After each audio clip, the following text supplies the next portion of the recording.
All right, why don't we do some preliminaries as if people sign on? It's just 6 o'clock. Welcome, everybody. This is Patrick Field from CBI, along with Brandon Chambers. Thank you for joining us for the EPA Housatonic River Citizens Coordinating Council December meeting. A few things about Zoom. Most of us are all too familiar, but in any case, your control bar is typically at the bottom of your screen. Under reactions is a hand raise function. So typically we start with any comments or questions from CCC members per topic. And then if there's time, we leave room for the public to make a comment as well. We also have a public comment at the end of the day, end of the night as well for the meeting. But you can use the raise hands function. If you can't find that, you can just put in chat, hey, Pat, I want to ask a question. And if you're on camera and you want to raise your hand, if I can see you, I can also call the old fashioned way, just sometimes I can't see people. So that's the downside to that. But we'll do it that way. A few things, we are recording the meeting, as you note, so we'll record that. That will be available on the EPA website as well. And then we'll also prepare a meeting summary as noted. I think to the good advice last time, Charlie had some good suggestions. We actually posted the presentation a few days ahead of time. There's also a link to that tonight that Dean put in the chat in case you want to kind of look at it and don't want to have to like look at it on a separate screen or whatever it might be. And we've also used just a standard Zoom meeting, so you can jump right on. You don't have to register. There's not 2 tiers of participation. When you come on, and typically Zoom puts you on mute just to manage sound quality. So you do have to unmute yourself if you want to speak. And then when you're done speaking, if you can mute yourself just to manage sound quality, I can mute you too if need be, but that's always helpful to do it that way. And if you do raise your hand after you talk, if you just remember to lower your hand, just so I know not to call on you again for that moment. So nice to see everybody. Let's see, I wonder if we've got CCC members here, it might be nice to just introduce yourself and your affiliation. I'm going to go through the folks who have their screen on, and then there's other CCC members who aren't have their screen on, they can just speak up. So Jane, why don't you just say hi? Hi, Jane Nguyen with Berkshire Environmental Action Team. Jane, nice to see you. Becky. Hi, Becky Cushing up with Mass Audubon. Great, thanks, Becky. Allison. Allison Dixon with Housatonic Valley Association. Thanks, Allison. Charlie.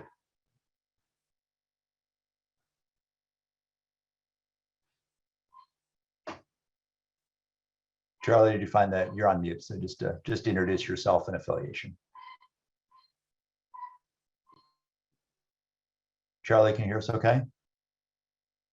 Okay. Susan. Susan Peterson, Connecticut DEP in the Watersheds Program. Great. Sage. Sage Radachowski, HRI, and Stop the Dumps. Nice to see you, Sage. Terrific.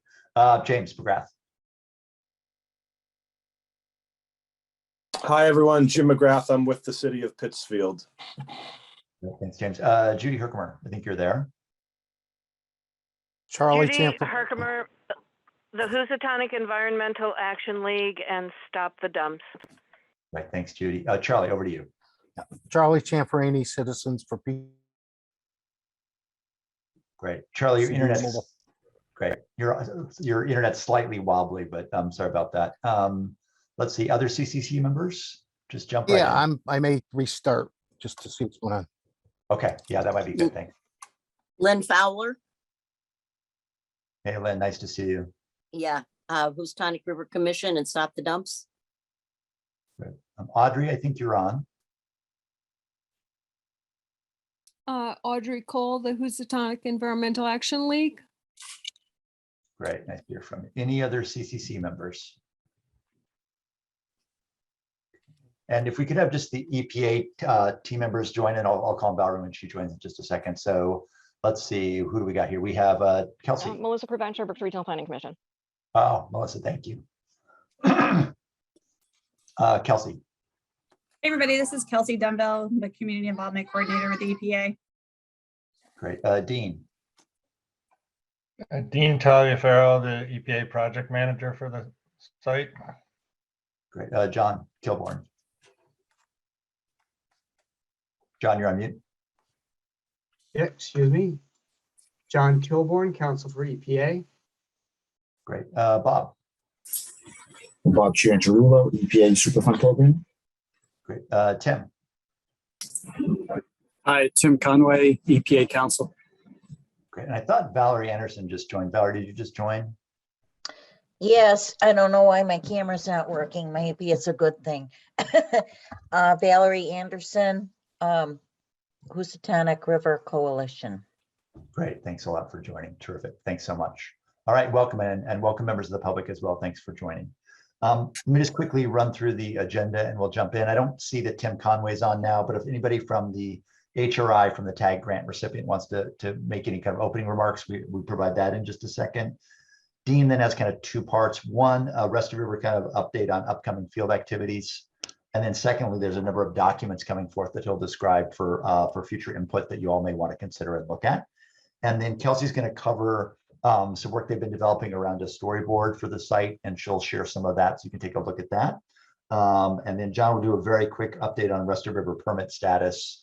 We'll have a public comment period and we'll close. So any questions about the agenda? Okay, Judy, I don't know, either you're clapping your hands up, but let me call on you.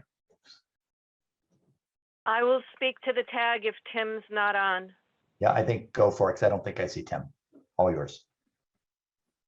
So we've been working on affiliating with a new technical advisor for comments and for other functions, to reply to EPA documents and to also engage the public. The previous technical advisor retired, so hopefully Tim will be in touch with EPA soon on at least one, perhaps two new technical advisors. And the only other thing is on the agenda, what didn't happen at the last CCC meeting is that after every agenda item, the public is invited to speak. And I think I just heard you say earlier that the public will only be allowed to speak at the end of the program. So I would just like to reinforce that after every agenda item that the public and observers be involved. Now I'm on mute. Judy will definitely do that. And if I forget between topics, just remind me, okay? Good. Judy, thanks so much. Okay, that's very helpful. So I think let's jump in. Dean, I think you've got kind of Rusty River updates on kind of 3 different issues. So let's have you cover those. Then we'll take questions from the CCC and then any questions from the public.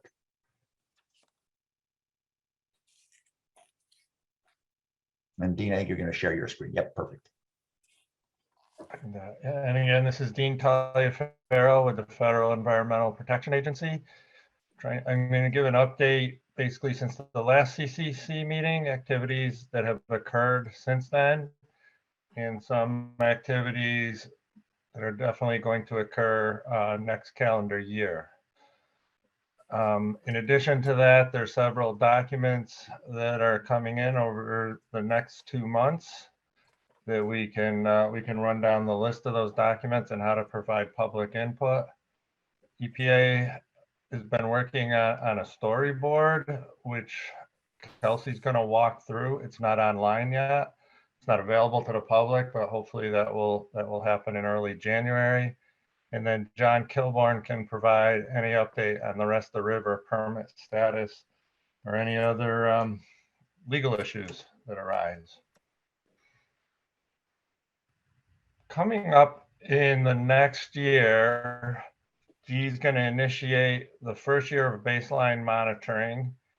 And this is to work out some methods and monitoring locations.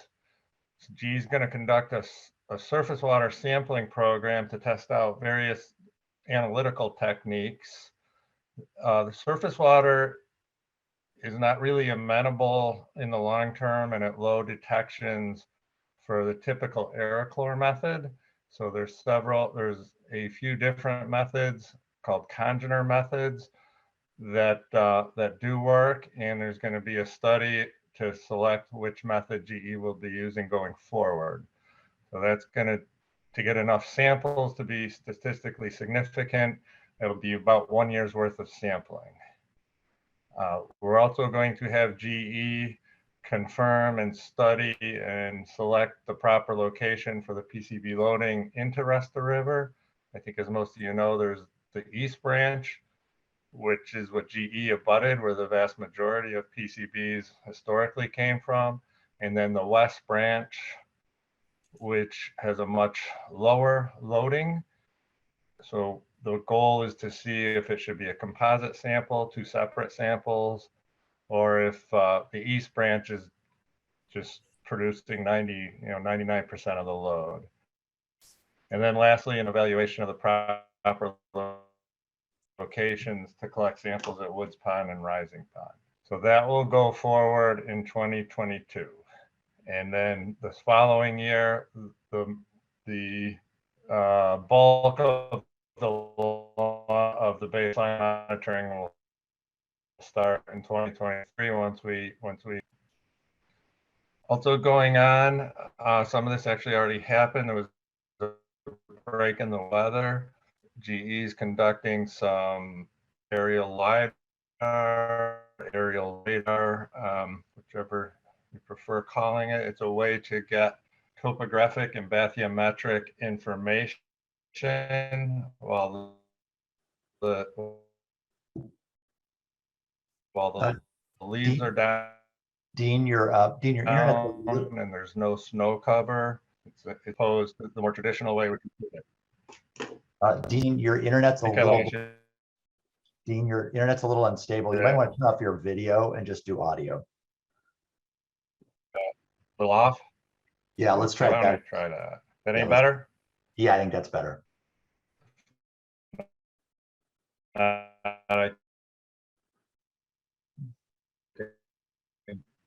I can call in. All right, I will do the aerial photography, I guess is another way to phrase it. They did all of Reach 5A, which is Pittsfield, I believe all the way down to Woods Pond, and the proposed area for the disposal facility.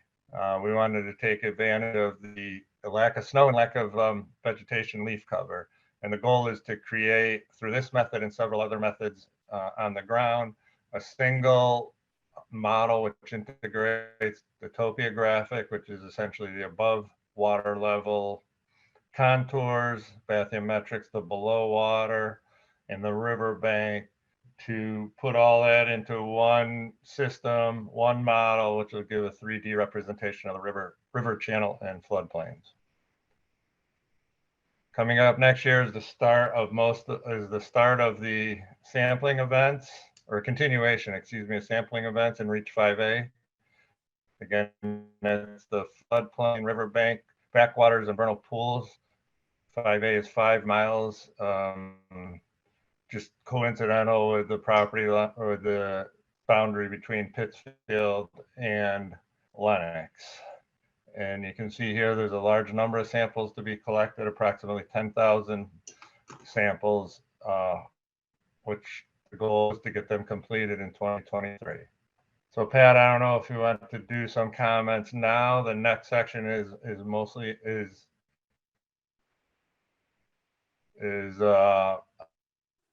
on the pre-design work plan for the display and some other upcoming comments, but that's. Dean, why don't we take questions? If we have any questions from the CCC now about the kind of work this coming year about basic monitoring the topo and bathymetric and the Reach 5A. So any questions from the CCC, and just raise your hand and we'll call on you. Allison, go for it. I missed the timeline for the Reach 5A sampling. Can you repeat it, please? Thank you. Sure. Reach 5A, GE will start as soon as conditions allow for that in next to complete all of that in 2022. Dean, you know what? I think if you're kind of fading in and out, it might be good. Can you call in? Sorry about that. And then I'm going to have you repeat the answer after you call in. So do you want to give that a shot? We'll look for your phone number. let's, Allison, I'm gonna recap, I'm gonna re-ask. the Yeah, question. and I'm stopping my video. I don't know if it helps if there's too much video on. It can be an issue too. I don't know. It's usually the person at the site. So all of our videos should Okay. have their internet quality, but it might be his. So let's see if he calls in. And we'll see. Judy, I'll see you next. I'll call you next as soon as we get Dean back on here. Seeing if we can get him to call in. So give him 1 minute. Sorry about this. I want to take the time now so when he answers our comments, you all can hear him. Let's give this a second.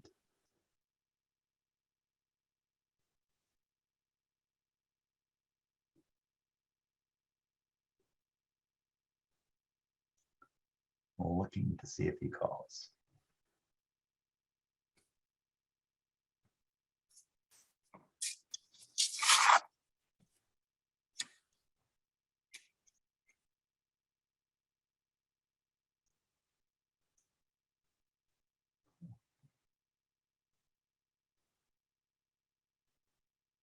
Don't see his number yet, but I'm looking for it. So we clearly need interlude music or something like that. Sorry about this.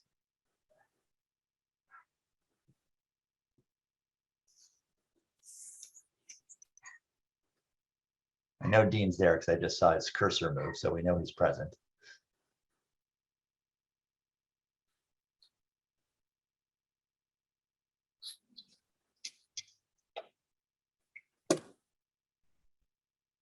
Dean, are you, oh, Dean, do you want, you need to be in chat too, Dean, I assume you're trying to call in.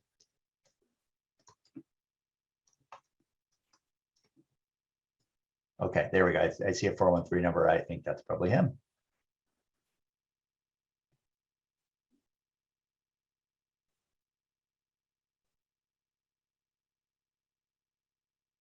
All right, Dean, hopefully that's you. If you can unmute, then we'll turn it back to you.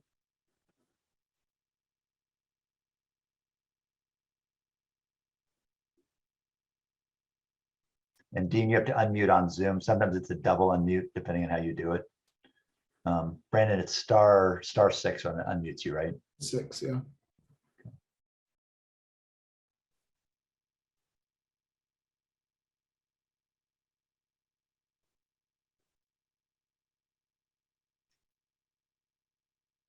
Dean, I think you're the 413-822 number. Just need to kind of unmute your phone. Okay, Dean. How about now? There we go. Okay, good. And by the way, I can show your slides. So why don't I project slides when you go next, and then that way you can just be on the focus on the phone. So do we want to ask the question one more time about? There's a question about schedule. So Allison, do you want to ask that one more time? I think I remember the question. The question is, when is the sampling going to be in Reach 5A? And that will be, the goal is to complete all the sampling in calendar year 2022, next year. There is a lot of samples, but hopefully that can be done. Right. Thanks, Dean. We can hear you much better. Thank you so much. Thank you. Judy, over to you. Couple of questions for the upcoming sampling for Reach 5A in 2022. So I appreciate that these data will create the outline for removal actions. Will you use those data sets for baseline, to be considered baseline for Reach 5A going forward? The sediment samples will definitely be what we use for the baseline to monitor over time. That is correct. And what about for the riverbank and floodplain? They'll be there. They can be used. Most of the tracking will be to see how the sediment responds to the remediation over time. We haven't contemplated a long-term plan for riverbanks or floodplain. Judy, go ahead. So for LiDAR, when you're doing aerial LiDAR, how many flights, how does that happen? And will there be a lot of Will there be a lot of flyovers along the river? I don't think there's a lot of flyovers. It was actually done on Saturday, the first round, or Saturday or Sunday this weekend. There will be more work done within the channel, more of a handheld or a smaller operation, and combined with GPS surveying and, if necessary, traditional surveying with a transit. As far as I know, the overheads have been completed, but I can check on that. I think it is somewhat of an iterative. Go ahead. No, you go. I think it's somewhat of an iterative process, Judy, where they get the information, they look at it, they see if they have any gaps. If they missed an area, they may have to fly over again. So I'm not exactly sure how many more, if any, flyovers by plane there'll be. It would be good if there are more if it's scheduled to issue a press release so that the citizens who live in the area know what's going on with those flyovers. Because as I understand it, they fly pretty low. Okay, we can look into that.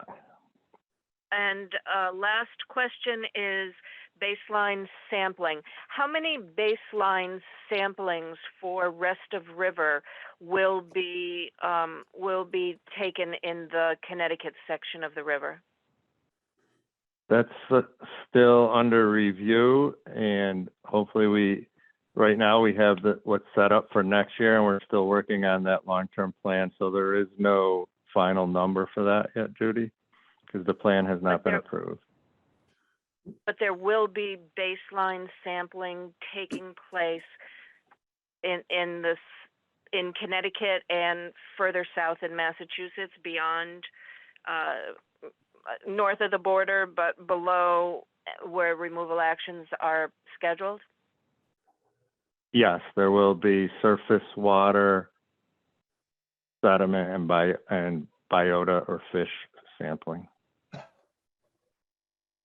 in Connecticut and downstream of Rising Pond. Okay, when do you expect those plans to be finalized? Early next year. So lots going on in 2022, right? Yes.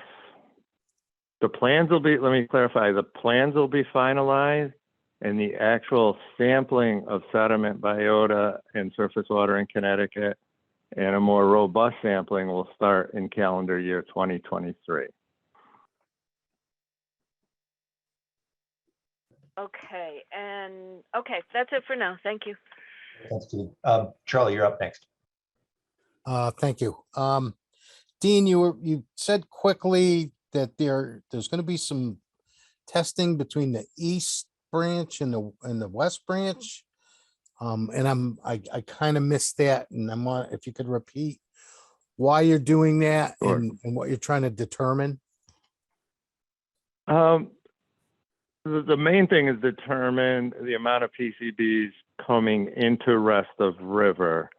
There's not a great place to collect samples on the west branch. It would probably be, for those familiar, would be on South Street. The east branch is a little easier. We're trying to determine what's the best location. Do we need to sample both the east and the west branch? Is the loading, say, 70% east and 30% west, in which case we would definitely need to do that. Or if this shows that it's 99% of the east branch, we would like to probably just collect one sample as opposed to a composite and run it just for the east branch. So that's the main reason. Okay. And about this LiDAR, is the equipment to do that required to be on a plane, or is it too much to consider using drones to actually do that? What GE selected, the contractor they selected did fly it with a plane. I did ask them that. It was not a drone, it was a plane. I'm unsure. They have not talked about supplementing it with drone flyovers yet, but they might. Like I said, it's kind of an iterative process. Some of it, I think you actually have to be in the channel if you want to get the side scan of the river banks. So it may even be more of a handheld, but we're working closely with GE on that. And we do want to take advantage of now is a good time with no snow cover and no leaf out. So we're being flexible and working with GE on that and discussing it weekly. Thank you. There's a question in chat. Can you explain a little bit more about the PCB loading study into the Rusted River? Just say a little more about what that is. And that's what Charlie just asked me about. It's essentially surface water sampling. That's all it is. And I probably should have just left it at that. You take the surface water, which will give you a concentration, mass per volume, and measure the flow, which is volume per time, and you'll get a loading in mass per year, or PCB ounces per year. And there's two branches of the river that flow in, the east and the west branch. Certainly prior to remediation in Pittsfield in the first 2 miles, the vast majority of the PCBs continuing to enter into rest of the river or from the east branch. So we want to relook at that and know how much PCBs are entering into rest of the river via surface water. And the surface water does carry some suspended sediments, some bed load it's called. So you're measuring the surface water, but it's picking up the particulate and the solid phase as it goes into rest of the river. Great, thank you. Judy had a question, then Jane. Judy, back to you. Jane hasn't asked a question, so let her go first and I'll go next. Jane, to you. Thanks, Judy. Thank you, Judy. Dean, why not be sampling down at Fred Garner Park on the East Branch and the West Branch, where you can take a sample from each side relatively easily for surface water? Right, that's what we're doing. We're sampling, Jane, you know the area well. For the East Branch, it's safer and easier. We do it off the Pomeroy Bridge, the first Pomeroy Bridge. In the remediated area in the West Branch, the sample will be collected at South Street Bridge. So it's the two bridges closest to the confluence. That's where the samples will be collected. Okay. Thanks, Jane. Judy, back to you. So to build on Nancy's question, how can you ascertain where the PCBs are still coming from, and are surface water samples sufficient to ascertain the loading dose coming from the pre-existing unremediated or leaking areas that still need to be better characterized? Why just surface water? Why are there not bank soils and sediment samples being taken from east and west to get a better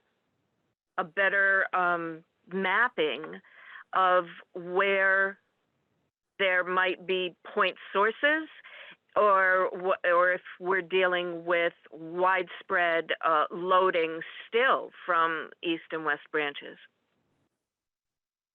The surface water is the best way to measure what's coming into the system. Sediment sampling has been done extensively in the first 2 miles. I think the last one was done maybe 2 years ago. I think there were over 200 sediment samples. So that has been extensively sampled. EPA has been collecting surface water samples at Pomeroy on a quarterly basis for the last at least 3 or 4 years. And those results with the congener method are very low. So you're right, the surface water will not tell you the source of those PCBs. They're just going to measure the quantity of those PCBs. And based on all the sampling I've seen in the at the Pomeroy Ave Bridge, the concentrations are very low. In fact, using the standard PCB aerochlor method, they're non-detect. Okay, very low in a large volume of water is, you know, adds up.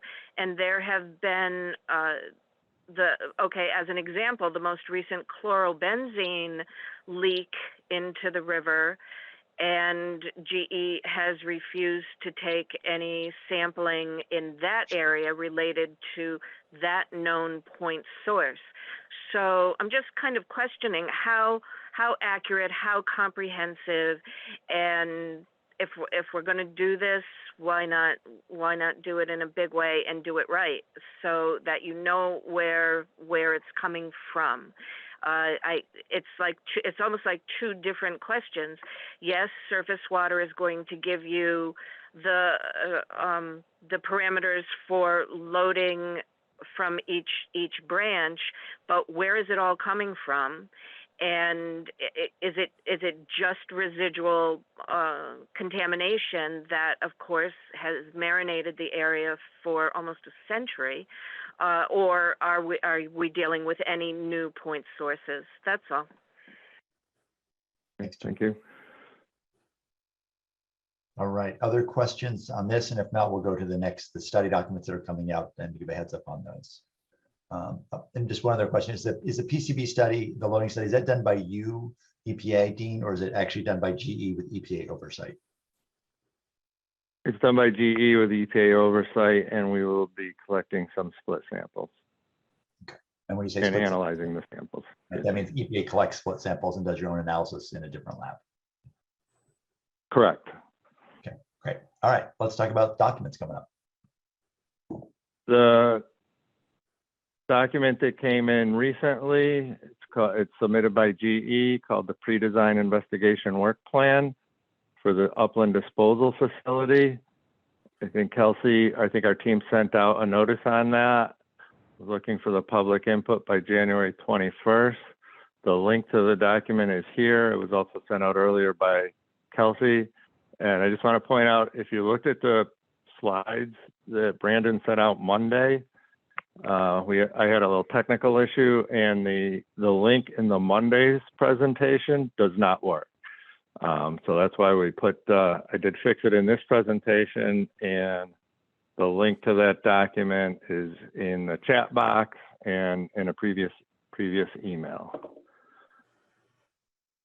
Other documents coming up, I think next week. Baseline Restoration Assessment Work Plan is this month. And next month will be a strategy and schedule document, and the next step in the cultural resources survey work. And Dean, just a quick question: do you post all these available on the EPA website, or how does that? Yeah, they're all available on the website. And this page here, this link, the white screen there is the front page of the website. We highlighted in yellow where the permit submittals for public input are posted. So that is the link. If you click that link, you go straight to where the documents are. Also on the Rest of the River website, under the Rest of the River, the overall GE website, on the Rest of the River page, there's the whole list of all the documents. But this button here and this link gets you to the ones that are currently the most recent ones that we're taking input on. Great, thanks. So that's the documents coming in December and January. Like we said, we just received from General Electric the investigation work plan for the UDF. This is GE's proposal. EPA has not commented on it or got back to GE, and we haven't even received public input on that. What I tried to do was take almost verbatim from GE's work plan what the goals and what they're proposing to do for the assessment. So there is a habitat assessment that's going to be done, a topographic survey We talked about that a little bit. The LiDAR, the aerial part of that has already been completed. I'm sure there'll be some supplemental surveys. There'll be some geotechnical work done. A big component of this is the groundwater. The goal is to determine the depth to groundwater, and by environmental quality, it will be environmental contaminants to look for what is in that groundwater right now. We'll be sampling for PCBs and other compounds. And separate and apart from the site-wide cultural resources assessment, there will be one conducted on the property purchased by General Electric, where the Upland disposal facility is proposed. So I'm not going to read through all of these slides word for word. You should have them. And there's just a little, there's more description on each of those 6 objectives that I just laid out. For example, here, we'll be looking mostly at the habitat composition, quantifying the vegetation, the trees, the invasive species. The topography is important. They need to identify all the drainage features. There's several low areas on this parcel. The property is very undulating with a significant change in elevation from one side of the parcel to the other. So that needs a good baseline. The soil investigation. Soils need to be characterized, geotechnical, data needs to be collected, and chemical analysis. So the analysis on the soils will be over 240 analytes, including obviously PCBs. To conduct this, to gather this data, there's 18 soil borings proposed to be advanced or driven in the ground. EE and EPA, a lot of times we convert it to feet above mean sea level, because like I said, the topography, the current topography varies tremendously, but in general, the borings could be anywhere from 15 feet deep to up to 60 feet deep, depending on where your initial elevation is, where the borings are located.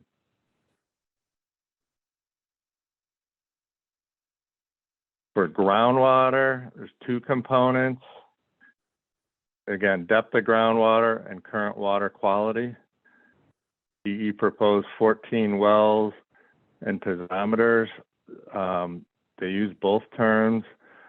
A well, what GE is referring to, if you read the report, would be a 2-inch diameter well. It's very similar to piezometer, but with a well, you can, the diameter is big enough that you can collect a water sample for water quality. A piezometer is really only used to gauge the depth to groundwater. So it's a little confusing terminology, but they're proposing 14 of those combined and gauge for the groundwater every 3 months for a minimum of 1 year. Again, this is GE's proposal. So like I said, there is a difference when you read GE's report between the groundwater wells and the piezometers. The groundwater sampling is proposed in 6 wells. There's 6 wells proposed, excuse me. And GE proposed collecting sampling twice a year for 2 years, so 4 rounds total for the baseline to get an understanding of what if any, groundwater contamination there is in this area. And again, it's over 250 analytes to be sampled in this baseline. Now that doesn't mean going forward, all 240 analytes will be sampled, but for this baseline, which is the only proposal in hand right now, it will be these 240 chemicals. And like I mentioned, there'll be a cultural resource assessment, archaeological and historic area study, and GE and EPA will consult with the tribes and the Mass Historic Society, or Commission, excuse me. I took some of these tables and figures right out of the work plan. So if you look at it, it's table 1.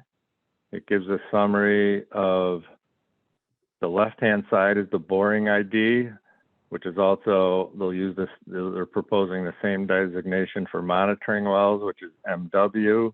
So you can see 6 of the soil borings will be converted into wells.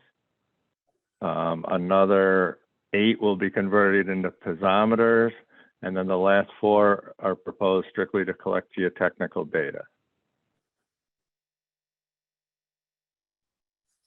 This is just an overall figure that you can see much better if you actually open G's report or blow up this PDF separately. I'll just point out a little bit. The wells are located on the perimeter. This is expected to be the down gradient. The direction of the water will flow from east to west, groundwater, excuse me. So you can see the monitoring wells are proposed outside the footprint of the proposed disposal area. There's another monitoring well on the east and one on the north, and the soil borings are more scattered throughout the actual disposal area. The statement of work and the permit do require air monitoring. That will be included in the conceptual remedial design plan, which will be a follow-on document. So I know people might notice that there is no air monitoring proposed in this plan, but it is coming in the next document to be submitted by GE. There's been a few questions on the air data, on what has been done in Pittsfield, what one can expect here. I just want to point out there's been a large quantity of data collected adjacent to the landfills in Pittsfield. The purpose of this meeting is not to go over that, but there is, if you click this link, all of the data, or vast majority of the PCB data collected both on GE property, very close to the landfills, and on Allendale School. And this is just this is not a summary, this is one of the graphs that's in that collection of data. This is at Allendale School. I think the monitors are 500 to 600 feet from the landfill disposal areas. Sorry, this shows it up. The data started, EPA, these are EPA monitors. EPA started collecting data in December 2005, and it's been ongoing ever since, with the latest round in September 2021. So there's, if people are interested, there is a large volume of actual data collected with this site, with these PCBs. And the only other thing I'll point out is this is adjacent to landfills that took both high-level waste with PCBs well above 50 parts per million, and also lower-level waste at the Hill 78 landfill. That's all I have on the Upland Disposal Investigation Report. So it'd probably be good to take questions now. Yep, let's do it. Let's see, CC members. If anybody has any. From Renee and then from Judy. So Renee in chat put a question about, concerned about, and Renee, do you want to just jump in and speak? Renee. Yeah, hi everyone, and hi Dean. I'm just concerned about the brief period of time as I've read this report. 2 years for gauging the groundwater depth for the UDF. Given every bit of time that we have focused on this UDF, groundwater depth is going to be critical for siting this operation. So when I look back at the last 2 years, this year it was a flood of, I think, close to 30 inches, or some astronomical amount of rain between the end of June and August or September 1st, while the previous year, we spent much of the summer in drought. So I'm just concerned that this is an extremely short period of time. And I don't quite understand why this period of time cannot be extended to really get a kind of a sense of what's going on with climate change, given that they're not going to be building this thing in 2 years. And that's my comment, and I hope others will comment on this in their written comments to EPA. Thanks, Renee. Dean, response to Thank Renee's you, question. Renee. Well, like I said, we're evaluating this right now, so we haven't formulated any response yet. I will say that the groundwater and groundwater contour elevations will be collected well beyond the 2 years going forward, but at some point GE has to start the actual design, and a key component of that design is knowing a conservative estimate of the groundwater elevation in the area. Great, thanks. All right, Judy and then Jane. So once again, EPA comes forward with this design plan for a UDF that is currently under appeal. And as if, yet again, it's a fait accompli. And the appeal process is not over. Currently, it's in the Environmental Appeals Board. And if, depending on the ruling from the EAB, it may advance to the U.S. Court of Appeals, First Circuit in Boston.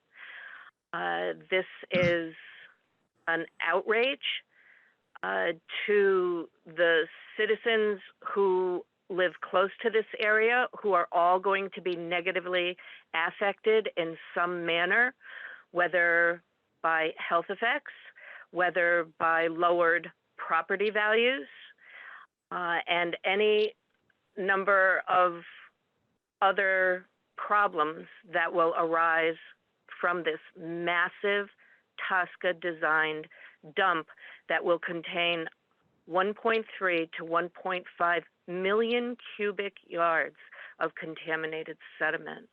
I continue to be stunned that EPA acts as if the appeal process is fluff, that it is meaningless. And the arrogance of putting these design plans forward before the public, before the appeals processes are exhausted, is unconscionable. That said, I would like to request for HEAL and for HRI and for Stop the Dumps that this document not go out for public comment until such time that the appeals processes have been exhausted and the courts rule.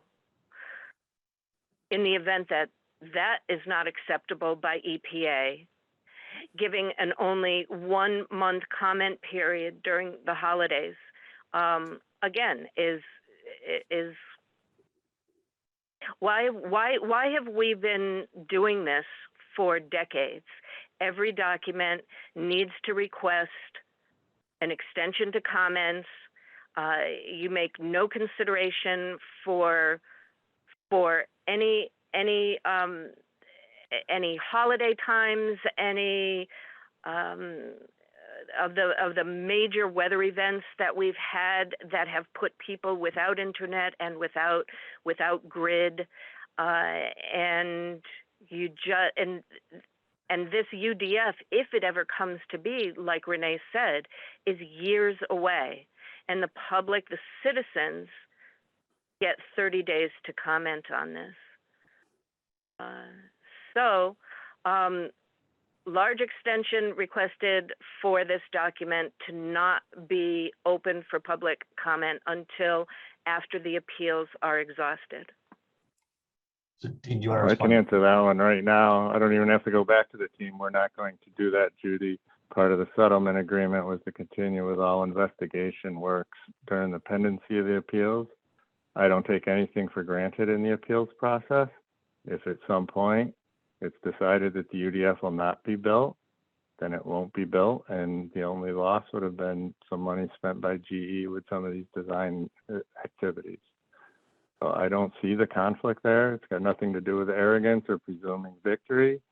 It's just simply doing what we said we would do and what we proposed to do to get the cleanup underway as soon as the appeals are completed. So no, we will not be withdrawing this document. Dean, to the request for a This is longer. a fairly straight.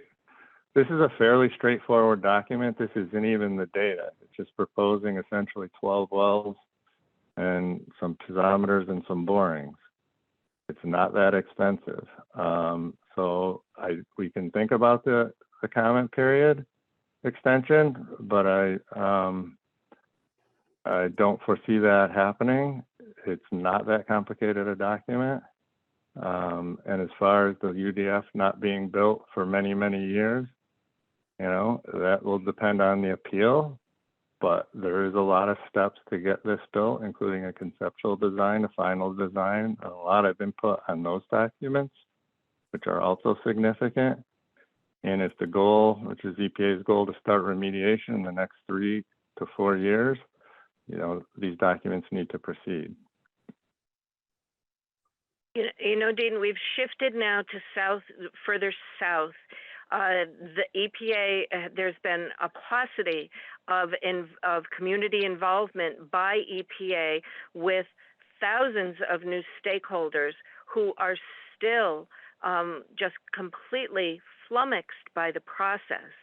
Of course, COVID has complicated things, but there has been little to no public outreach to further the knowledge base and the ability for stakeholders to engage and to provide comments.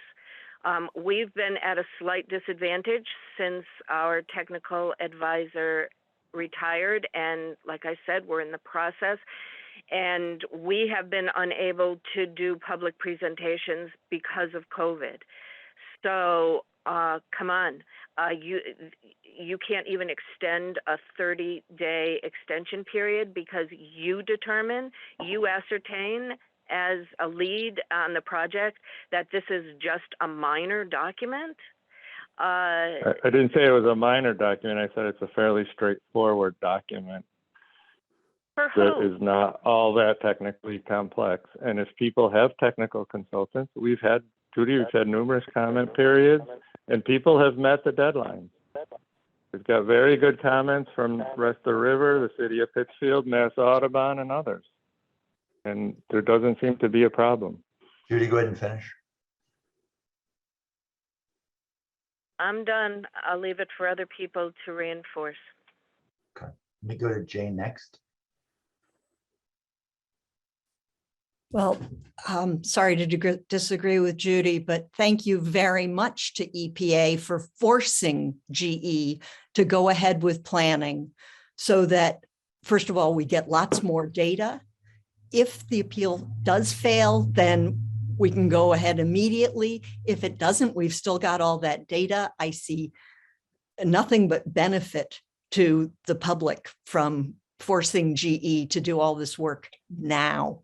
So I really appreciate that part. For some specific comments, I'm worried about the wells, looking for contamination. I want to know what's coming from the existing dumps. And do you feel that there are enough monitoring wells between the existing dumps and the proposed facility to really characterize what's coming out of the existing dumps? I can't answer that right now, Jane. We are looking, like I said, we are looking at this plan. We haven't drawn any conclusions. Right to the south, like you mentioned on this figure, to the south of this GE parcel here is the Lee landfill. I believe it's right here and abuts it.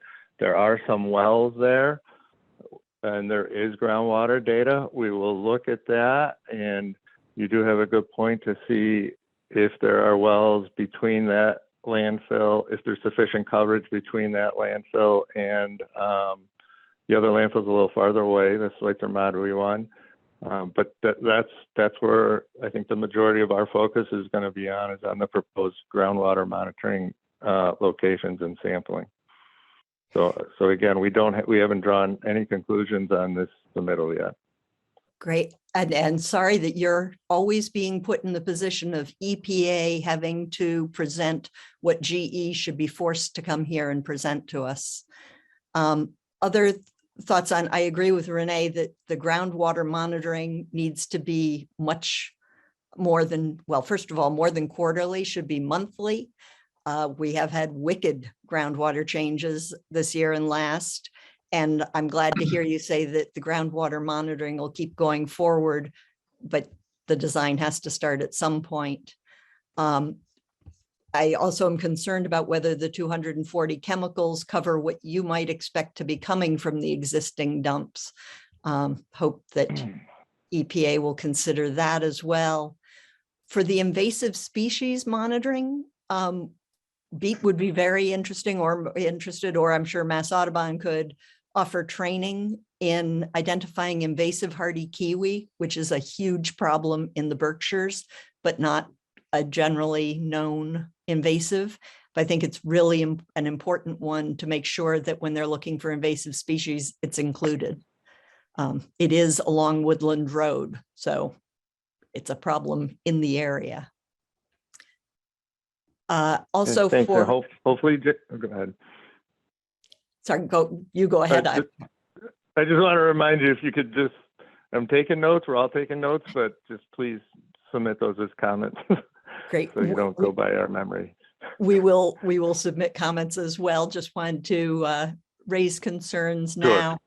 Also concerned about the tribal contact for the Housatonic. I'm hoping you'll reach out to Bonnie Hartley, who's the Mohican Tribal Historic Preservation Officer up in Williamstown.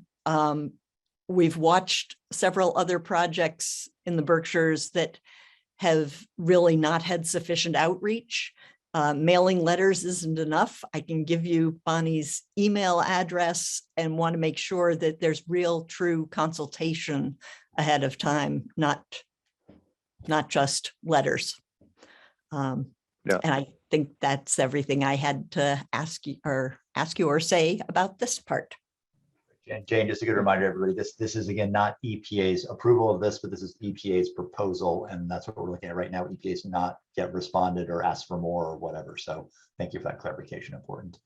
Also, and Claire, I'll go to you in just a second. Any other CCC members want to make a comment? And if not, I'll go to Claire. Any other CCC members have a comment on this for now?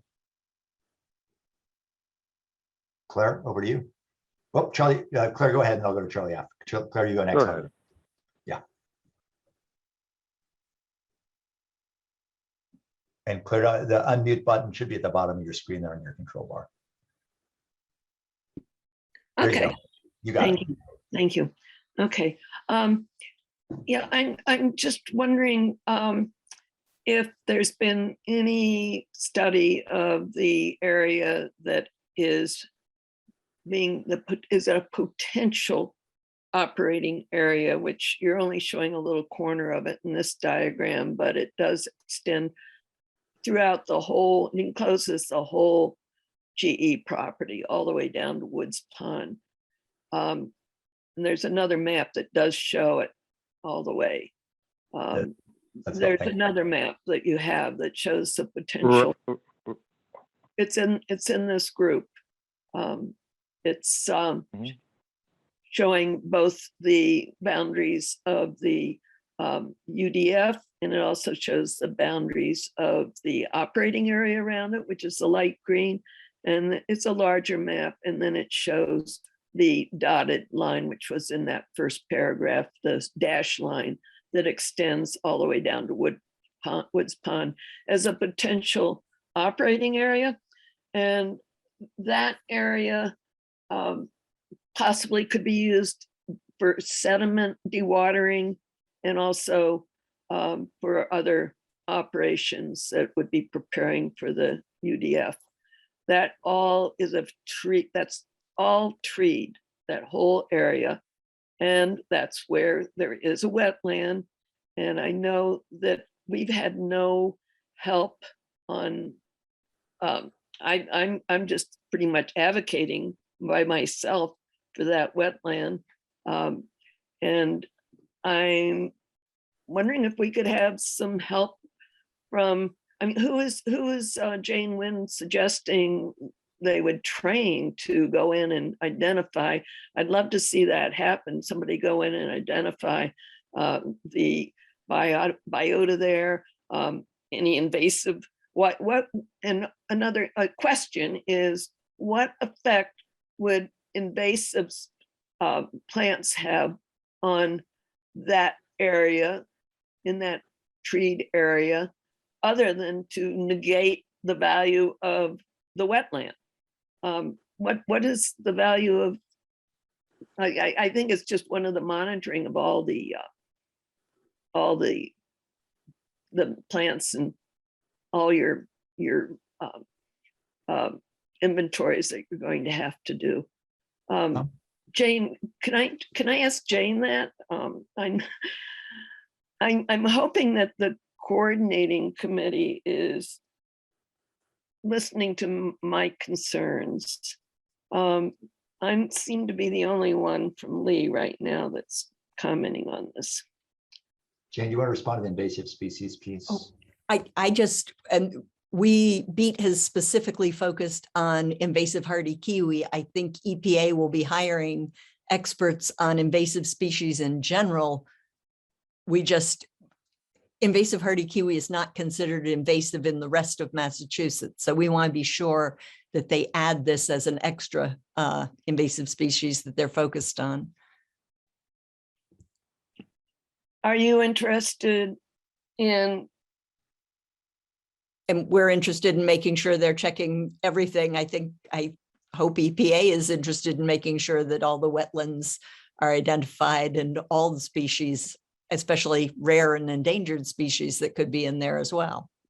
Dean, when would we see a work plan, like to Claire's point about that light green area that's still part of the control site, could have something on it? When is the plan for monitoring This that? is the work plan. This is the work plan for the investigation. We are reviewing it. This figure here does show, like Claire said, the entire GE parcel. The dark green in the middle is the proposed disposal area. The lighter green outside that is the real close operation area that abuts the waste disposal area. And then the extremely pale green is the rest of GE's property where there likely will be this pipeline that would come up this way from Woods Pond on up if there's hydraulic pumping. And there could be a sediment dewatering there if it takes place outside the footprint of the landfill. So all that area is subject to this work plan. We are reviewing it. I did note that that I believe the habitat assessment GE proposed is for the entire GE parcel, same with the invasive species and same for the wetlands. But the goal is to do, is to look at this in that context of the whole parcel. As far as the wetlands, those were the blue area there, that's surface water. Those were created by the gravel company. That's from gravel mining. They extract the sand, they go below groundwater, and once they dig out deep enough, they created these ponds. So these ponds in this area, at least these blue ones right here, are man-made. And they will be, and EPA will have people out there along with GE, and they will do the proper wetland assessment per the regs in Massachusetts and federal. Okay, am I still on? Actually, that's not, I wasn't talking about those blue areas. I'm talking about a wetland that has not been delineated. It is not delineated. It's not showing up in any of these photos. It would be, you have another figure. I don't have it typed out in front of me, but if you could go down through your figures. But Claire, I think you're suggesting in that light green area, apart from those blue spaces, there's actually wetlands you're concerned. Yeah, there's wetlands. There's wetlands. If there's wetlands there, they will be documented. That's the plan. And that's the scary part, is that there does not seem to be any recognition or knowledge of the fact that there is a wetland in there. And one of the things that's pointed out in our open space plan in Lee is that this is a very valuable area ecologically. And Lee is unique for having many wetlands, large and small. And this is one of the small wetlands, which can be privy or habitat for some of the very rare and perhaps the only place that some endangered species are found. There has been absolutely no recognition of that from anybody, not from Berkshire Environment Action Group. HRI was only looking at the river itself. They were not looking south of the river, south of Woods Pond, to where this site is going to be. So this has just struck us with a big whammy, because we had an open space plan that had this as a protected area, as a conservation area. The whole area that GE bought was zoned conservation in Lee zoning, and we thought that it was protected. I worked on these plans every 5 years, and we thought that the Berkshire Regional Planning Authority, which was helping with this plan and advising all the towns up and down the river, that they who helped do the research for our open space plan and advised that we be careful with our delicate landscape, that they then went along with this plan. Please at least look at the fact that your photos, your LiDAR photos or aerial photos, they're old, from 2010, showing the area under the whole GE parcel as being mostly disturbed. At this point, the whole GE parcel is either meadow or forest. And it's changed since 2011. And the area that you're looking at is not disturbed. Thank you. Thanks. Claire, a couple things. The entire parcel will be surveyed. So whether, if there is a wetland on that, it will be on GE's parcel. It will be located and mapped. And as far as the whole area being a meadow, I was out there 6 months ago. It's not a meadow unless there's a misunderstanding of where this is. This figure here on the left, this aerial, that's an accurate representation of the parcel, of where the UDF is going. I'm sorry, it is not. I was out there. I don't understand. You don't think that that's a gravel area where the UDF is going? I'd love to show you. I think that's a great idea. I would love to do that with you. We should set that up. Kelsey, maybe you can contact Claire.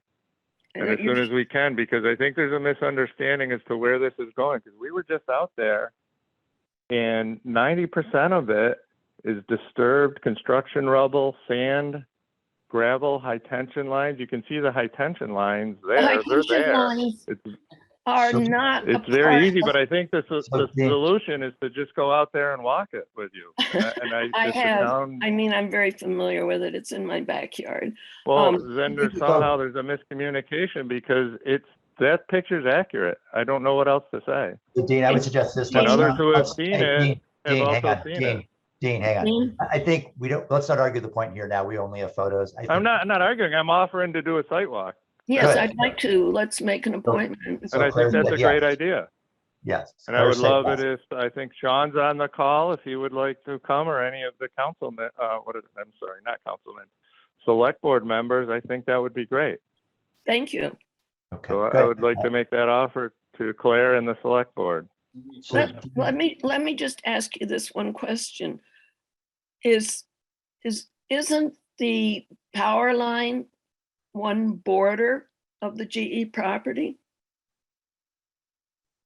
The power lines go through the GE property, and if I could blow this up, I would. You can actually see them on the map. Right here is where my cursor is. Those are the power lines.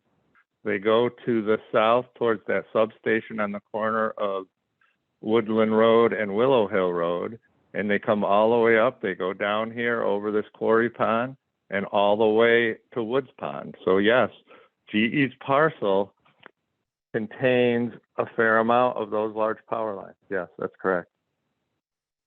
So I just want to note that EPA, you will reach out to Claire and the selectmen to schedule a way to walk the site. Is that correct?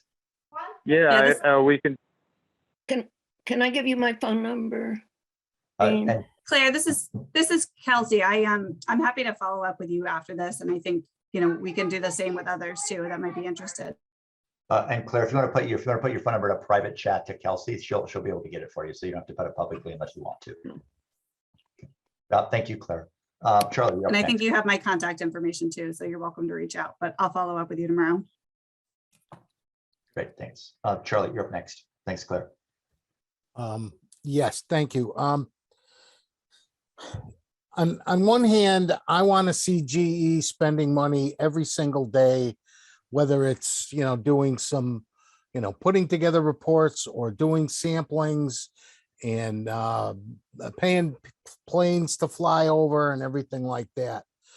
But at this point with this dump that is being discussed right now, I think it behooves the EPA to go back and look at that area and actually say, this really doesn't constitute the right location for any kind of a dump. You've already characterized it, Dean, by saying that the elevation is different from one side to the other, and that, there's different distances that they're going to be drilling and looking at groundwater, and there's wetlands there, and they're putting this at the base of a mountain. And Charlie. Funny. Charlie, I keep going. I'll just hang one second. Yeah. Sorry, Charlie. Yeah, go ahead. Okay, thank you. So in characterizing this thing and the way you've talked about it, we're not talking about a flat area where you're going to just, put a base in and then kind of build it up. Now, it is at the base of a mountain. And again, this isn't the Matterhorn. It's October Mountain. So there's an elevation and it goes up. But again, we've talked about climate change. We've talked about storms. We've talked about groundwater. We've talked about all kinds of things. But putting anything at the base of a mountain where there could be a lot of runoff from a unique storm is just, it's ludicrous. So again, I encourage the EPA to actually stand up with their engineers and say, and go back and say, okay, we were told that we had to consider a dump. Well, okay, we considered it, but we don't think that this is appropriate. And don't just let GE push this through. And that's the comment that I want to make. Thank you. Thanks, Charlie.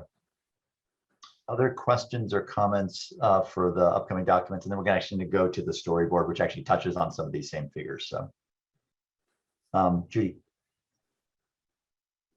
I just want to comment on the two pre-existing dumps, the former municipal landfill, and then the very highly toxic Schweitzer dump that is south of the proposed UDF.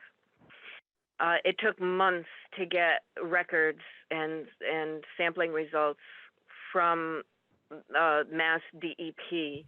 The records for both of those dumps are not digitized, and they have to be obtained through Springfield with a specific request, naming the documents and the results that you want before they'll pull them. Well, it took us months, and we got most of the results for the past 3 or 4 years. The Schweitzer dump is certainly, the constituents in that are very toxic because it came from one of the paper mills, and it was the paper mill that did cigarette papers, and it is currently leaking dioxin at very at high levels. I don't know if it's very high, but certainly above threshold, and it's going into a local stream, and it goes into a residential area.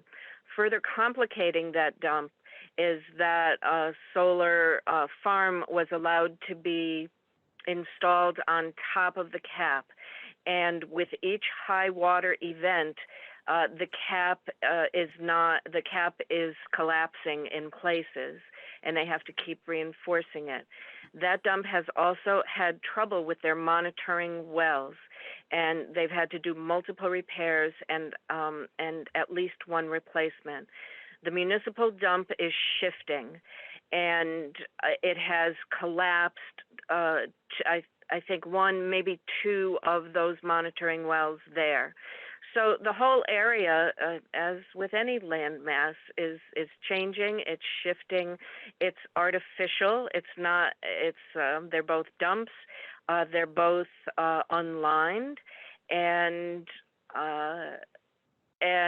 so Claire, you know, we have all the data. I've given it out to a bunch of people. If you want that, just let me know. And I'm sure EPA will be getting all of the current data from Mass DEP on those dumps. It just defies logic that we're putting another massive dump in the area. And that was the excuse that was given, was that, oh, well, it's already a post-industrial area, very highly contaminated. Let's just keep going for another century of contamination. Judy, thank you. I want to just note 2 comments in chat. One, I think Holly reinforced the earlier point to hold off on further work until the appeal is done.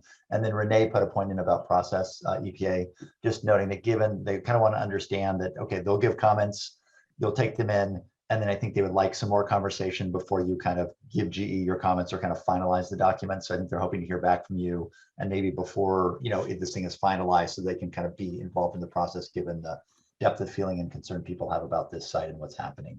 So I just want to kind of note both those things as we begin to close this part of the meeting. Right, just one clarification on what GE's committed to doing and what EPA is committed to doing prior to the appeals are over. There'll be no construction, no remediation, no active construction of the UDF until the appeals are resolved. The process is to continue with all design activities. So I don't know if I said that the first time, but that if the resolution through the appeals to federal court, if it goes there, is still ongoing, there will be no breaking of ground for the UDF. We talked. Right, no, She was down at the. And let me just put. And I got this record sheet. Again. Okay, and then Dean, I think also, so this, just to be clear, so this is the pre-design investigation work plan. GE submitted it. People will be giving comments. You will give comments back to GE, and that will be worked until it's finalized. And then once it's finalized, GE will proceed with that work plan. Then that information then feeds into then the next design process to actually design it, and the whole process will go through with public comment for the actual design as well. Is that correct? And Dean, I think I muted you by accident, so you'll have to unmute. I had some sound quality I was trying to manage, so I think I muted you as well. Sorry about that. Oh, that's why I said I was muted.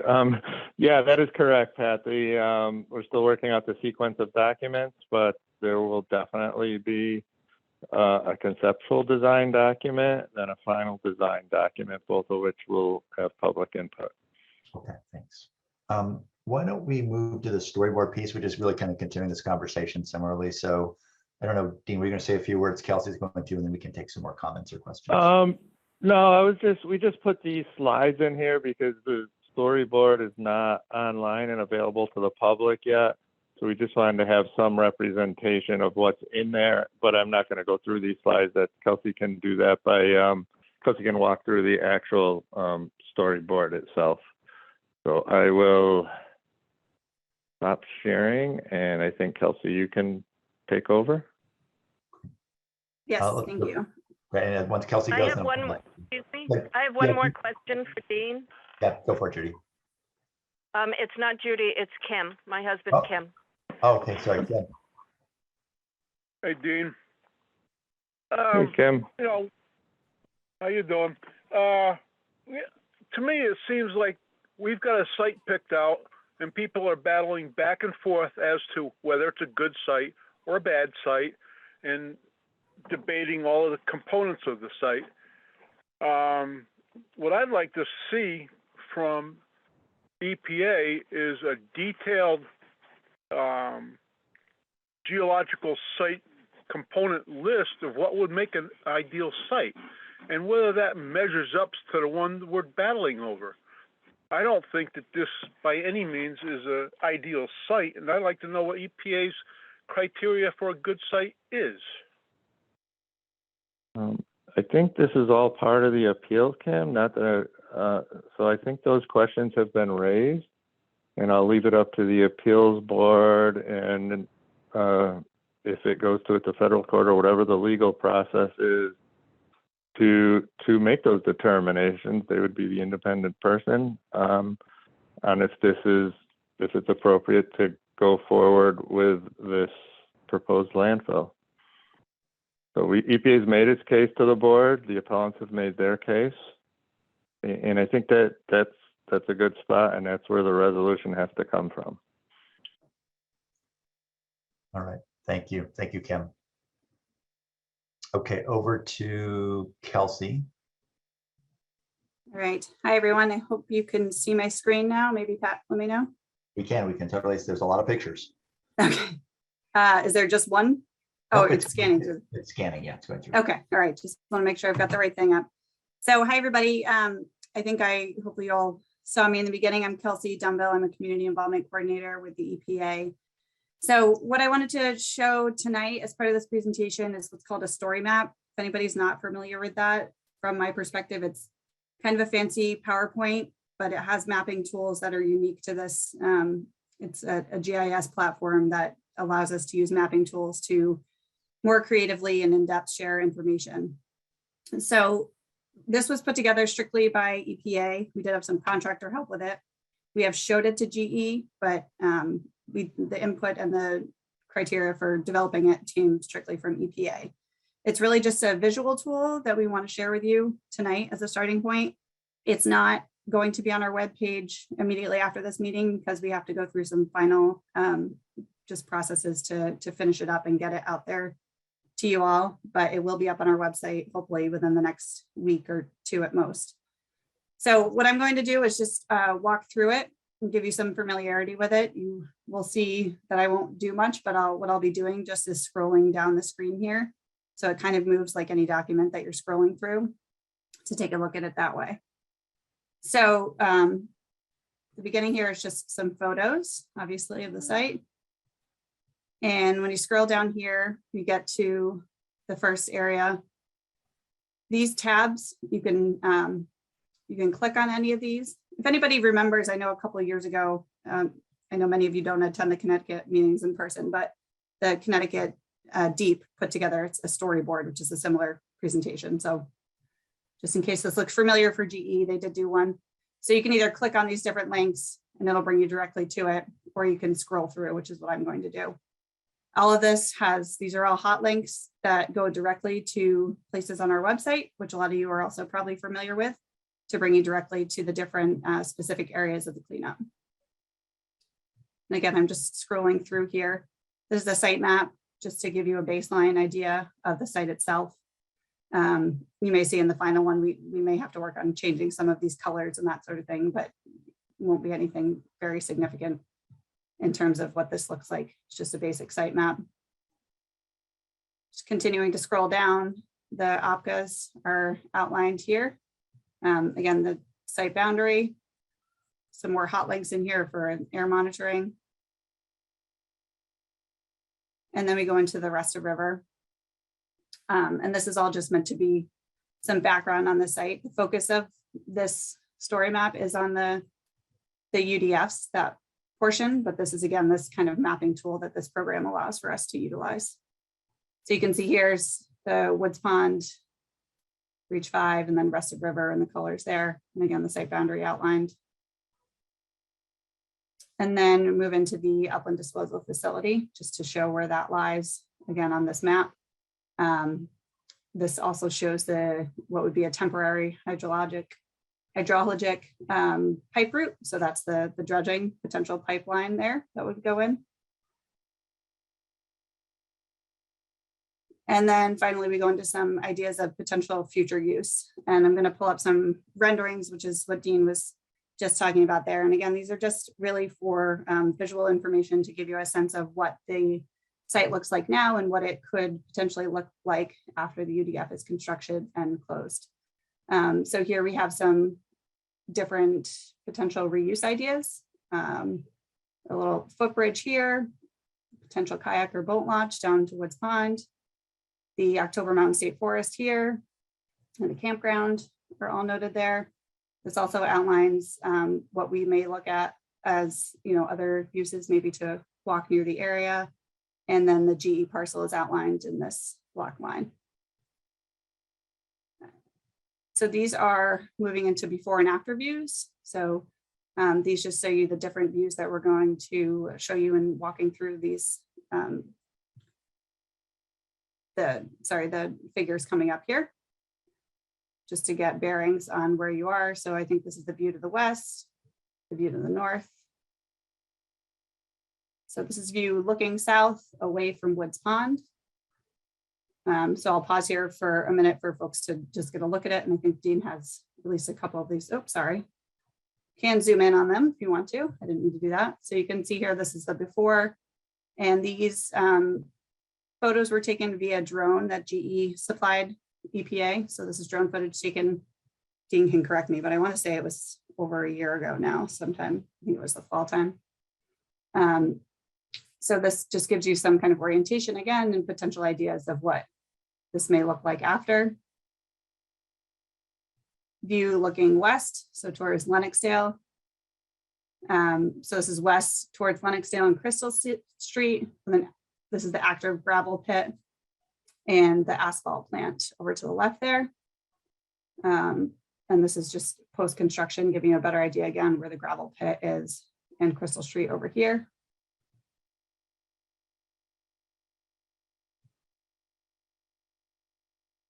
And then I think this is the last one. So the view looking north towards Woods Pond. So you're looking towards the quarry pits and Woods Pond over here. And then this is another kind of looking as if you were kind of up on the UDF looking towards Woods Pond. So again, this is just imagery that we thought might be useful and certainly is useful for us to look at in terms of before and after potentials there. And again, we will have this up hopefully in the next week or so, maybe a couple of weeks, and we'll get this out to everyone. And yeah, I think that is all for that. You expect this to be available within, before the holidays or after? What's rough time frame? I would hope we would have it on before the holidays, and I will send out a note, to the email list when it is made available. As many things, and people are familiar with, there's a bit of an approval process just to finalize these. We also need to make sure that they're ADA compliant. So that's the final step we're working through there. So it's available for viewing and comprehension by anybody trying to look at it. And this will be linked directly to the CCC. I mean, the site website on EPA's.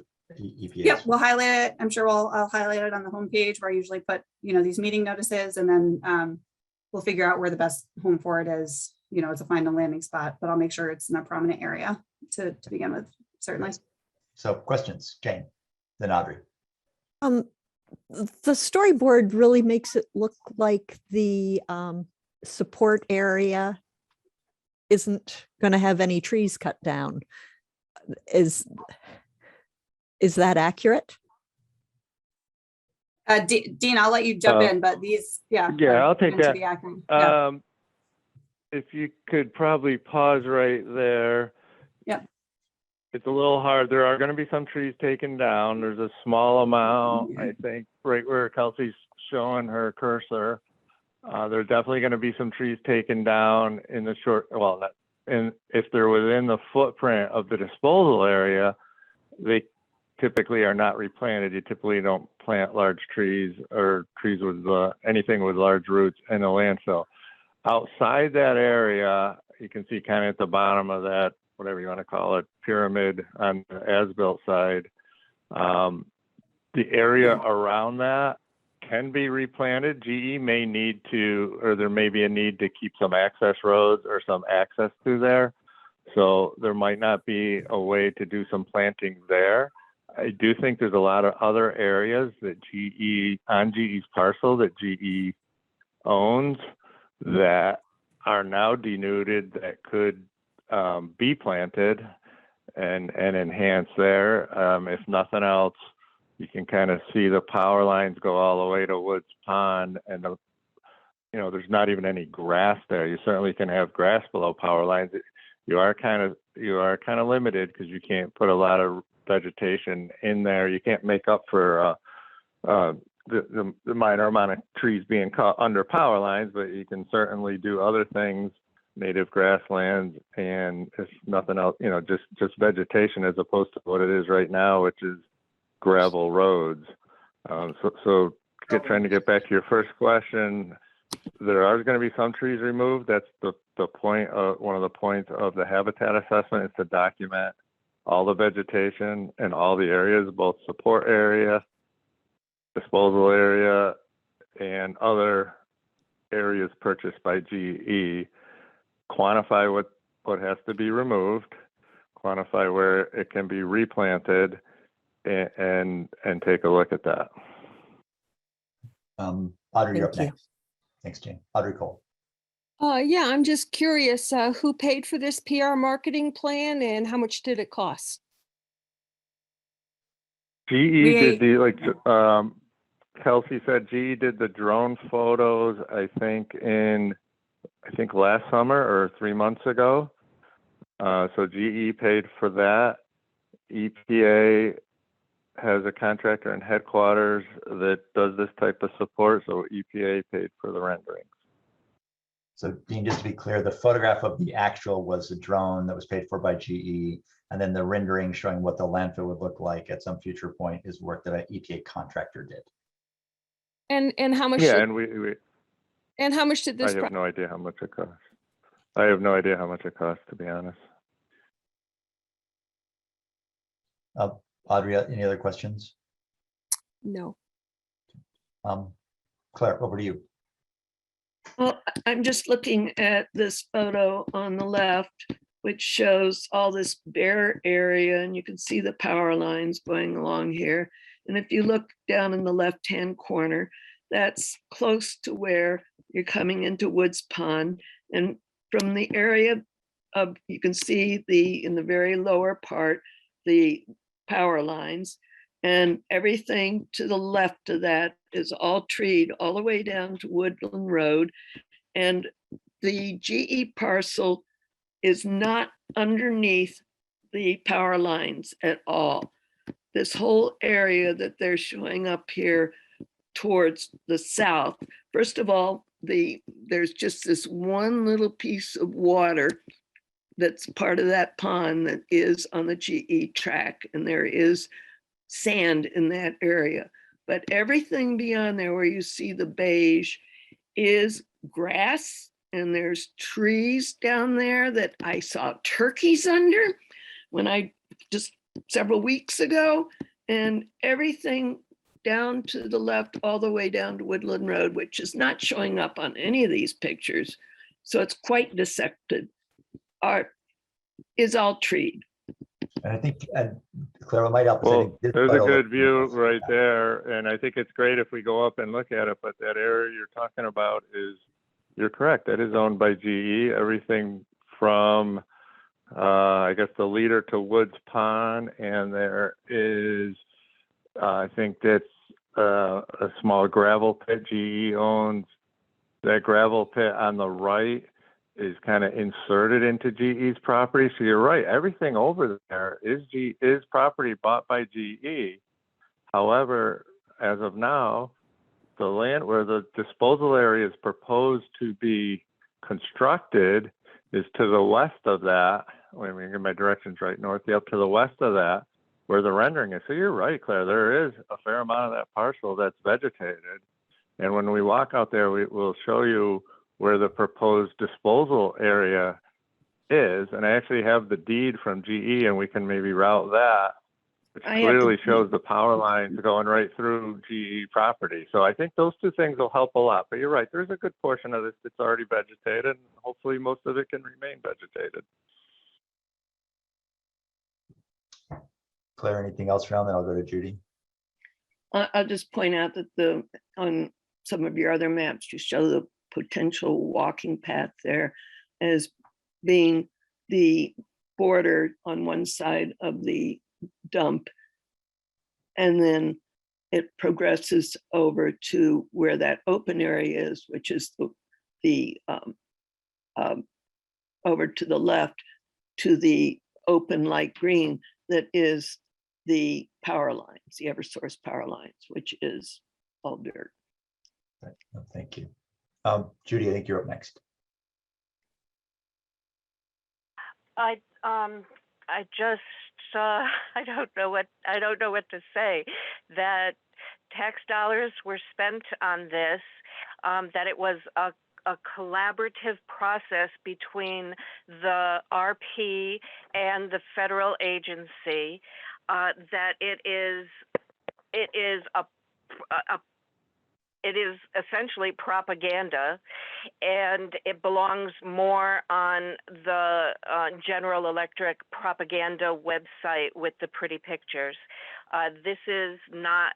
It comes across as a fairy tale book, but what's really happening is nightmarish, and this is the kind of material that ends up in the offices of the OIGs for the respective federal agencies that misuse taxpayer dollars.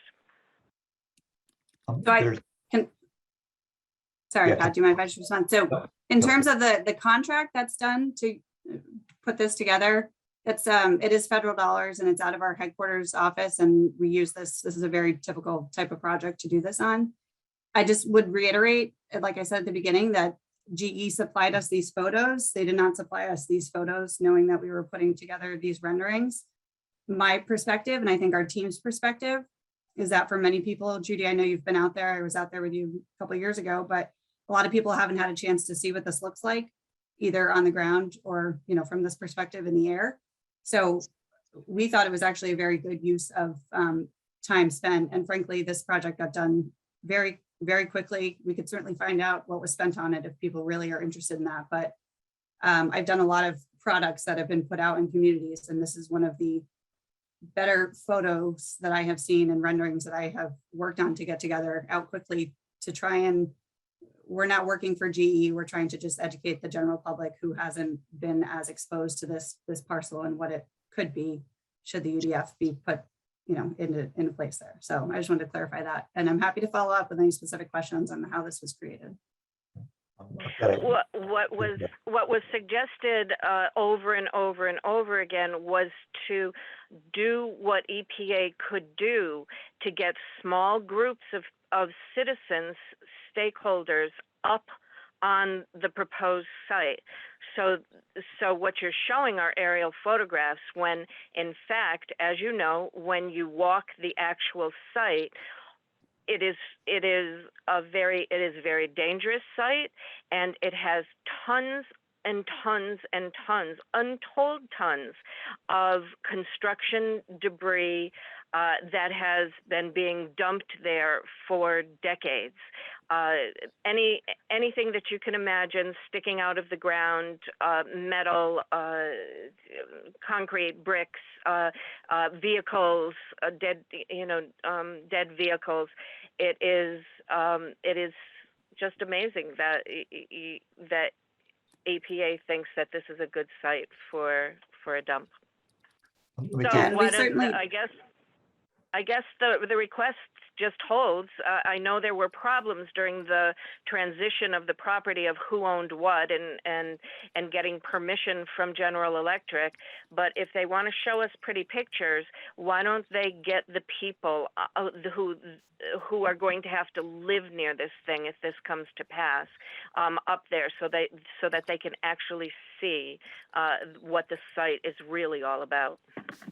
And I think more than anything, we would love to get groups of folks out there too. And right now, and for the last, since COVID started, we have not been able to be out on site meeting in person with anyone. So this is not in place of that. We definitely want to be able to do that again, when the time is right, but we're not allowed essentially to be able to do that right now unless it's a mission critical assignment. So we will work on trying to get that together.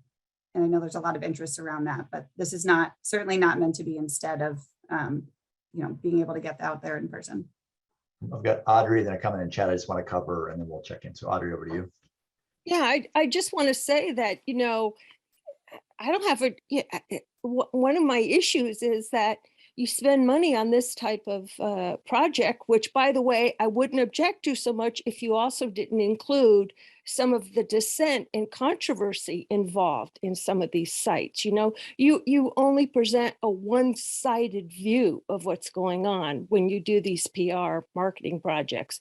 The charrette you did and so forth a few years ago. And then you spend money on this, and you spend absolutely no money in Connecticut, especially, on informing the people of what you're up to and what they can participate in. I don't see anything. I've written this repeatedly. I see no ads. I see no promotions in terms of you having meetings, but you spend money on this and you want people to go to the website, and you want the not-for-profits who have no money to do your work for you.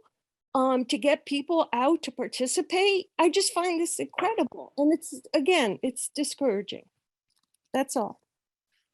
Thanks, Audrey. There's a comment in chat I just wanted, Dean, that's about a different topic, but it says someone said there, Allison Dixon said there's already a boat launch at Woods Pond. Will that be moved? Yeah, the trustees put that boat launch in from part of the NRD settlement money. I don't think there's a plan to move it, Allison. I think I was talking to Michelle Craddock, the trustee. It may have to be temporarily removed during the remediation, because I believe all the sediment, if the plan goes forward, would need to be remediated. Then it would be replaced back in. I think what you might also, so there's no plans to permanently remove that. That's the short answer. I think some of the brainstorming done in these conceptual drawings or renderings was maybe there could be another one put closer to the GE property, or if the GE property abuts it, is there some advantage that we can take with enhancing Woods Pond and making it a more recreational area? Thank you. I think we have one other slide, Dean, we wanted to cover around the status of the petition to the EAB, which has come up tonight. Right. So if I could take back the screen, I do want to show something else too, if I can share screen. So just want to, and we'll send this around. We probably should have sent this around sooner or put it in the presentation. I don't know if you can see my screen. We can, yes. Okay, so this is the actual deed of the parcel that General Electric purchased. And you can see this overlay. So this is recorded in the registry. So this is the 75 acres that they bought. I know it's black and white, so I'm just going to do the outline. This is the outline of the parcel. This is Woodland Road. When you looked at the renderings, you saw the small gravel operation. That's right here. And then GE's parcel goes all the way down here. Woods Pond is right up here. Here's the power lines on this survey drawing. They do go through the GE parcel, at least according to this survey drawing. The treat area, that more treat area, is down here. And I think you saw that on the rendering. And it'll be easier if we could do this side by side, but I can't do that at the moment. But here is the more treat area. And I think you saw around this parcel that was kind of cut out. This is the more barren area with the power lines. The disposal area is currently proposed to be in this area, which is, as Judy said, where all the gravel, there's piles, there's bricks. So I just want to send this out, and I think we should send it out, and it was our fault for not getting it out, that the GE parcel is very big. As Claire mentioned, it's 75 acres. Some of it is very heavily wooded up in here. Some of it is not.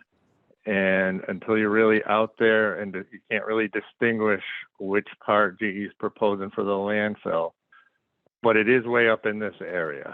And here you can see a little bit of those quarry ponds that are on GE's property beneath the power lines. The only part that's, excuse me. No, keep going, Dean.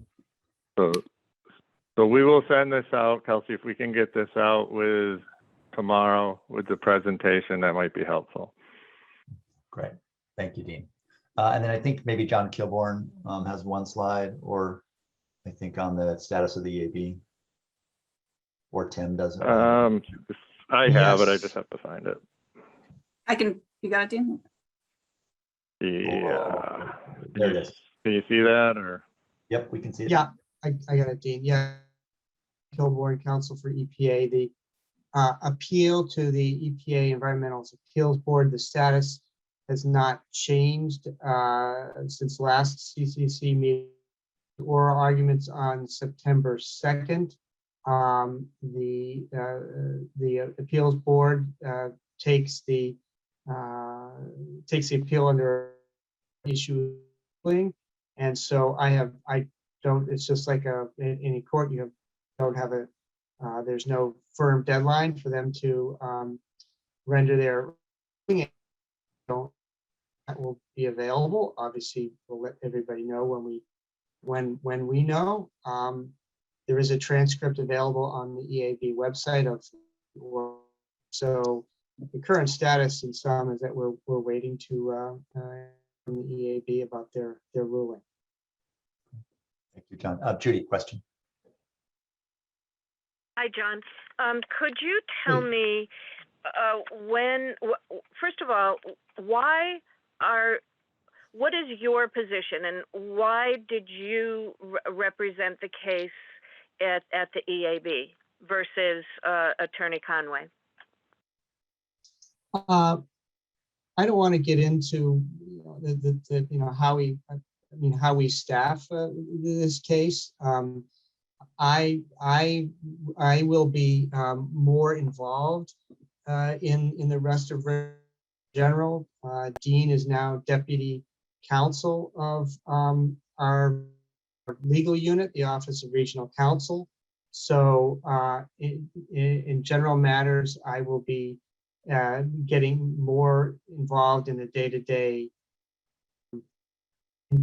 issues with the site, not just in general and not just pertaining to the so there is some change, but a little changing of the roles between Tim and I was involved much earlier in the site, mostly with the plant cleanup, but so now I'll be much more involved in the Rest of River cleanup. And then, John, just to be clear, you meant Tim is in the general counsel's office, not Dean, right? I'm sorry. Yes, thank you for the correction. I know that Dean got it as an engineering degree, but I think he did not go. I think he avoided law school, if I understand right. Yeah, well, Dean. Okay, I can so say- then Does that Oh, I'm sorry. I'll put my hand up. Tim, go ahead, and then we'll go back to Judy. Oh, and now Judy's hand up was before mine. I really want to respect no, you're Attorney Conway. You go first. Just to reinforce what John was saying, I took a different position in the same office and did not think that I would have nearly enough time to represent the agency well enough. And anyway, any of you who've worked with John in his work on the plant sites in the 1.5 mile know how extremely good he is at representing the EPA. So I thought it was from my perspective, was the best for the Housatonic site to have John take over day-to-day work on it. I'm still involved on an awful lot of things, but John is the lead, and he's doing the lead representative for us from the office. Do you have a follow-up? So Tim and John, if the case proceeds to the Federal Court of Appeals, who then represents EPA there? The EPA will be in the EAB, the appeal, just for general information, the appeal to the Federal Circuit Court of Appeals, which is the second level court. And in that case, EPA, as always, will be represented by the Department of Justice. So there will be a separate. So So John, Okay, and last, go sorry, ahead. No, I was just going to say, John's, yeah, it's about, so John just said, I just want to repeat so people heard it, that if the case were to go to federal court, to the Federal Court of Appeals, then essentially it would be represented, the federal government would be represented by the Department of Justice, which is standard procedure in court proceedings in the federal government. So Yes, and to clarify, Tim and I will still be involved. But the lead attorney, or the Department of Justice attorney. Thank you. And last question, at the very end of this site, when the site is gone through its paces, we can imagine having a fishable, swimmable, breathable, livable river someday. At the very end of the EPA process, because this is a hybrid site and we're now under CERCLA, will there be a rod at the end of the CERCLA stage of remediation?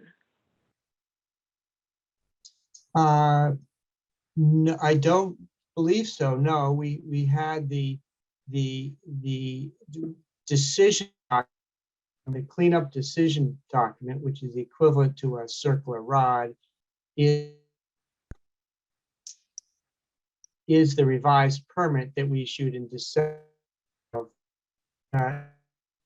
last year.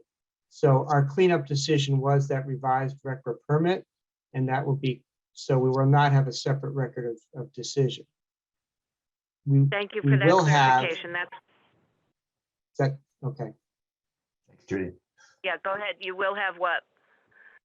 Well, I mean, but even though we won't have record of decision decides what the remedy is, but there will be further documents that talk about to verify that standards are met, though. So I wanted to clarify for that for folks. If you could, we've depended on flowcharts at times, and it seems like it's time to create a new flowchart. I think Tim Conway did the last one, perhaps, where it got us to this point. But because we're now under CERCLA, I think it would be good to have another diagrammatic kind of flowchart combination algorithm to show the next steps all the way to endpoint. I should let Dee feel free to hop in, but there will be GE will be submitting an overall schedule document, I think after the new year, which should have some graphics on the flow of documents and how the work.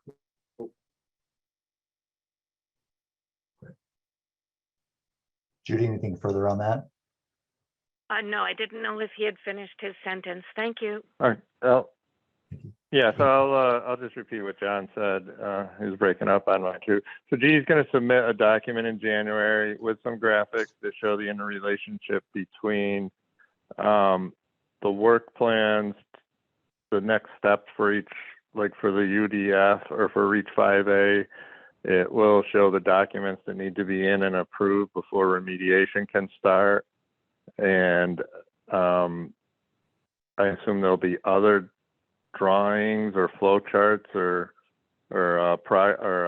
like project management charts that will overlay the 8 or 9 different remediation activities with a timeline, and then there should be something at the end game of that when all not all work, but all active remediation work is done, and it goes into long-term monitoring and maintenance. Let me do this now. We're kind of nearing the end of our agenda, but I do want to make sure we leave one more time for public comment, particularly for those folks who have not commented yet, who may be members of the public. So if there's any member of the public who hasn't had a chance to comment yet, would like to say something, want to give you that opportunity to do so. And again, just raise your hand or note it in chat.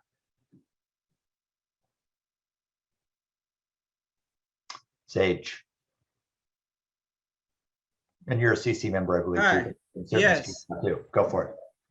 Thank you. Well, this is not on the agenda, but I just felt it must be said in every meeting that this remedy came about in an undemocratic way. And so many people of members of the public felt sideswiped and voiced opposition very loudly and strongly for 3 meetings after the announcement on February 10th of 2020, it was, right? So, and then there was I'm kind of like want to reinforce what Jane said about the public comments and the timings, but more importantly, it's not just a PR exercise, but I feel like the EPA is not really truly listening to the people. And that's the most important thing. Like there was a 500-page document of comments, the main comment period on the main plan, where I spent about 5 evenings with a couple hours each night reading through all of the letters from all of the community members. And 5% of them were about like little details like, will you do this or that? But 95% of those comments were just very strong opposition to the dump. So that's not on the agenda, but I just thought it should be said at every public meeting about this. That's all I have to say. Sage. Any other comment, public comment people want to make before we close tonight? I see a hand up from somebody. Where is that? Let's see, hang on a second. Charlie. Yeah, this isn't from CPR. This is from me, Charlie. I just wanted to say thank you to Becky at Mass Autobahn for allowing us to have a celebration of life for Barbara in October, and to thank everyone who was able to join us, including Tim and Dean and other people who are here on the screen. And I really appreciate that we were able to finally do this. And from what I understand, it was a safe event. Nobody told me that they got sick from COVID following being there. So that was a good thing. And I know I shared with a lot of you some videos and things like that, and I hope you enjoyed them. And I just hope you didn't really look at me in those videos because I look terrible. But again, thank you for everybody who said kind things about Barbara, including Dean, who we embarrassed and made him come up to the microphone and actually say something. So I just wanted everybody to know how much we appreciate that, and how much we really appreciate that Becky allowed us to use their facility, which worked out to be a beautiful day. Thank you. Charlie, thank you. And thanks so much for hosting. I think what I heard was a beautiful event in honor of such a special person. So thank you. It's really, really nice. And everyone should be happy that Barbara's not here, because she would be furious with all of you at the EPA. She would be really going after you a lot more than I can. But in her memory, please consider dumping the dump. Thank you. Thanks, Charlie. I think just want to check in next steps. Obviously, there'll be a recording. We'll try to get that. May take a bit to post, but that will be available. Prepare a meeting summary. And then I think Dean, Kelsey, the next plan for a next meeting would be roughly the March timeframe for our next CCC meeting. Is that correct? Yep, that sounds right. Okay. All right. Thank you all tonight for good questions and comments in the chat and verbally as well. A few action items about a site walk, which EPA will reach out to Claire and others. I think Selectman among the Lee. There'll be hopefully other kinds of walks around those folks abutting or near that site as COVID, hopefully, I don't know what the right words are, lessons over time, and requests for kind of a flow chart and be able to kind of see visually the way forward for the process and next steps as these schedules begin to come out. So thank you all very much. Appreciate it. Everybody have good holidays. We'll be in touch. And thank you so much. Good night. Thanks, everyone. Good night.